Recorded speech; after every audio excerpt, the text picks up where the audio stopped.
Salut à tous et bienvenue dans cette nouvelle vidéo.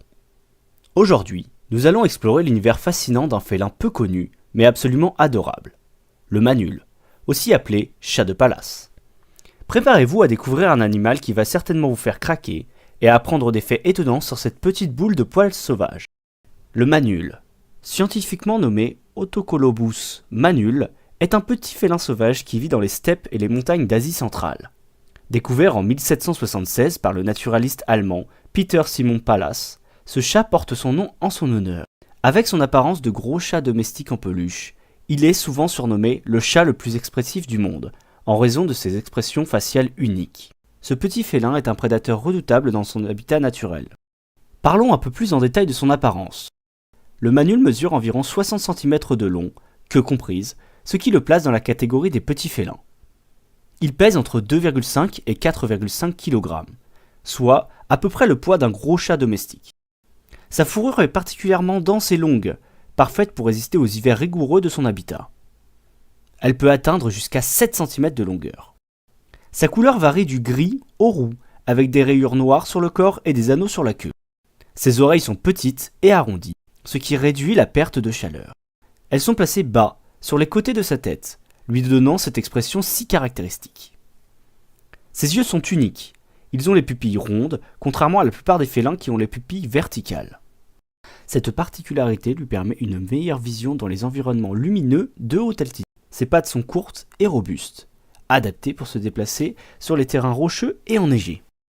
Un fait intéressant, le manul a le visage le plus plat de tous les félins, ce qui contribue à son apparence si particulière et attachante. Le manul est particulièrement adapté à son environnement hostile. Il vit dans des régions montagneuses et des steppes d'Asie centrale, du Caucase à la Mongolie, en passant par l'Iran, l'Afghanistan et le Tibet. On peut le trouver jusqu'à 5000 mètres d'altitude, ce qui en fait l'un des félins vivant le plus haut dans le monde. C'est un animal solitaire et principalement nocturne ou crépusculaire. Il se nourrit principalement de petits mammifères, comme les pikas et les marmottes. Mais il peut aussi chasser les oiseaux et les insectes. Le manul est un excellent grimpeur et peut sauter jusqu'à 2 mètres de haut pour attraper ses proies. Un fait étonnant, contrairement à beaucoup d'autres félins, le manul n'est pas un bon coureur. Il préfère se faufiler et se cacher plutôt que de poursuivre ses proies sur de longues distances.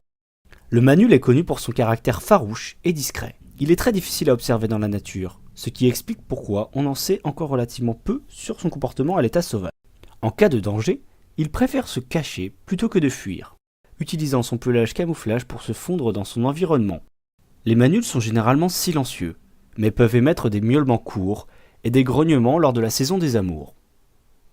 La période de reproduction a lieu entre janvier et mars.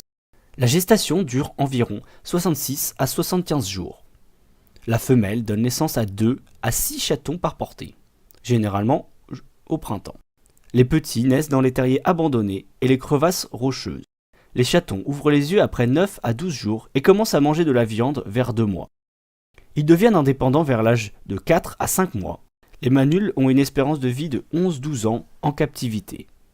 Mais leur espérance de vie dans la nature est probablement plus courte. Malheureusement, le manul fait face à plusieurs menaces. La perte de son habitat due à l'agriculture intensive et au surpâturage par le bétail domestique est une préoccupation majeure. Le braconnage pour sa fourrure, bien que moins courant aujourd'hui, reste une menace. La diminution de ses proies principales, notamment les pikas, qui sont souvent considérés comme des nuisibles et empoisonnés, affecte également sa survie. Les chiens errants ou de berger, qui peuvent chasser et tuer les manuls, représentent un danger supplémentaire. Le changement climatique, qui affecte son habitat de haute altitude, est une menace croissante. Plusieurs organisations travaillent à sa protection. Le manul est inscrit à l'annexe 2 de la CITES. Il est protégé dans la plupart des pays de son aire de répartition. Des programmes de recherche et de conservation sont menés pour mieux comprendre et protéger l'espèce. Malgré ces efforts, le manul reste classé comme quasi menacé par l'IUCN. Bien que peu connu il y a encore quelques années, le manul a gagné en popularité grâce à Internet. Ses expressions faciales uniques en ont fait un sujet de mème populaire. Plusieurs zoos dans le monde ont des programmes de reproduction et d'exposition des manuls, contribuant à sensibiliser le public à leur existence. Le manul est devenu une mascotte non officielle pour plusieurs campagnes de conservation des félins sauvages. En Mongolie, le manul est considéré comme un animal porte-bonheur. Voilà, maintenant, vous savez tout sur le Manul, ce petit félin au regard intense qui a conquis le cœur des internautes. Si cette vidéo t'a plu, tu peux liker et t'abonner.